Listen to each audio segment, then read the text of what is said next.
குட்டி கதைகள். பெற்றோரா பணிப்பெண்ணா? அவளது பெற்றோர் இருவருமே வேலைக்கு செல்பவர்கள். பணிப்பெண்ணை பிடிக்கவே இல்லை. அவளுடன் எதிர்பார்த்து காத்திருப்பாள். மாயாவும் இந்த வாழ்க்கைக்கு பழக்கப்பட்டு விட்டாள். பணிப்பெண்ணுடன் பகிர்ந்து கொள்ளுவாள். பணிப்பெண் மீதே அதிகம் அன்பு காட்ட தொடங்கி பேசி அழைப்பு ஒன்று வந்தது. அந்த ஏக்கத்தில் அவள் நெருப்பாய் கொதிக்க ஆரம்பித்தது. படுக்கையிலிருந்து எழுந்து உட்கார்ந்தாள். என்னையும் உங்களோடு அழைத்து செல்லுங்கள். புதிய வீட்டையும் வாங்கி கொடுத்து மகிழ்ச்சிக்கு அளவே இல்லை.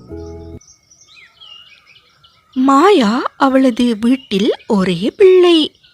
அவளது பெற்றோர் இருவருமே வேலைக்கு செல்பவர்கள்.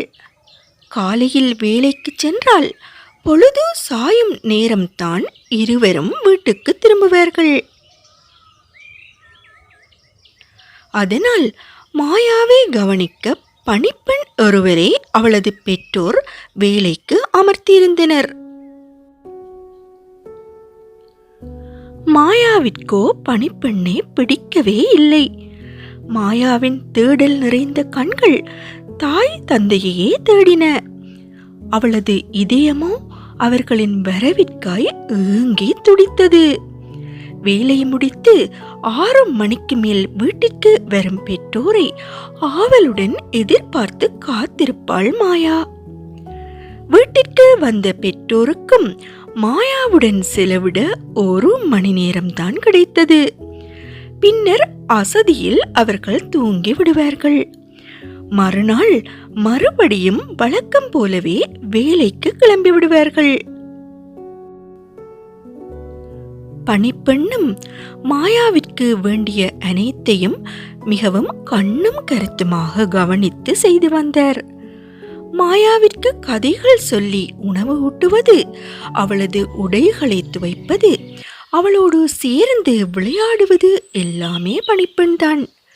காலப்போக்கில் மாயாவும் இந்த வாழ்க்கைக்கு பழக்கப்பட்டு விட்டாள்.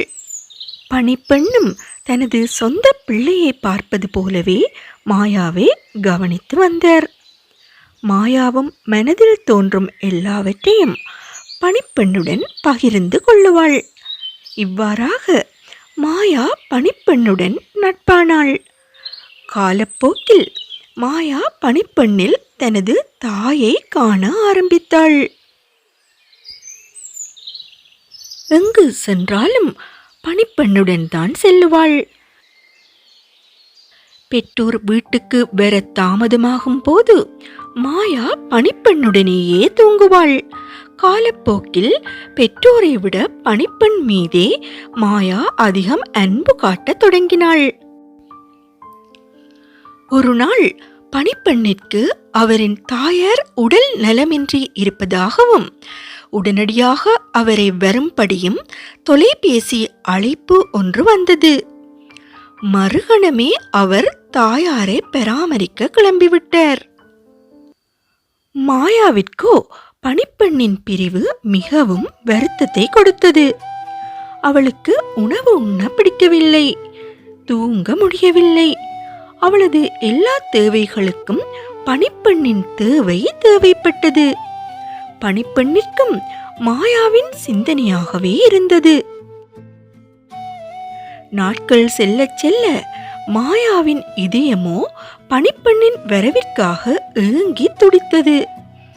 அந்த ஏக்கத்தில் அவளுக்கு காய்ச்சல் நெருப்பாய் கொதிக்க ஆரம்பித்தது.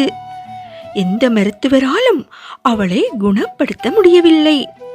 அவள் பணிப்பெண்ணின் பெயரையே உச்சரித்துக் கொண்டிருந்தாள்.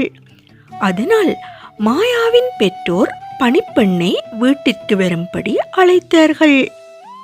பணிப்பெண்ணை கண்ட மாயா அக்கணமே மின்னல் வேகத்தில் படுக்கையிலிருந்து எழுந்து உட்கார்ந்தாள். அவளது நோயும் மர்மமாக மறைந்தது. மாயா இயல்பு நிலைக்கு திரும்பியதும் பணிப்பெண் அவரது வீட்டிற்கு மறுபடியும் கிளம்பினார். உடனே மாயா, என்னையும் உங்களோடு அழைத்து செல்லுங்கள் என்று அழுதாள். அதை பார்த்த மாயாவின் பெற்றோர் பணிப்பெண்ணை தங்களோடு தங்குமாறு கேட்டுக்கொண்டார்கள். ஆனால் அவரால் நோய்வாய்ப்பட்ட தனது தாயாரை தனியாக விட்டுவிட்டு வர முடியவில்லை. அதனால் மாயாவின் பெற்றோர் பணிப்பெண்ணிற்கு தமது வீட்டிற்கு அருகிலேயே ஒரு புதிய வீட்டையும் வாங்கி கொடுத்து அதில் அவரையும் தாயாரையும் குடியமர்த்தினார்கள். மாயாவின் மகிழ்ச்சிக்கு அளவே இல்லை.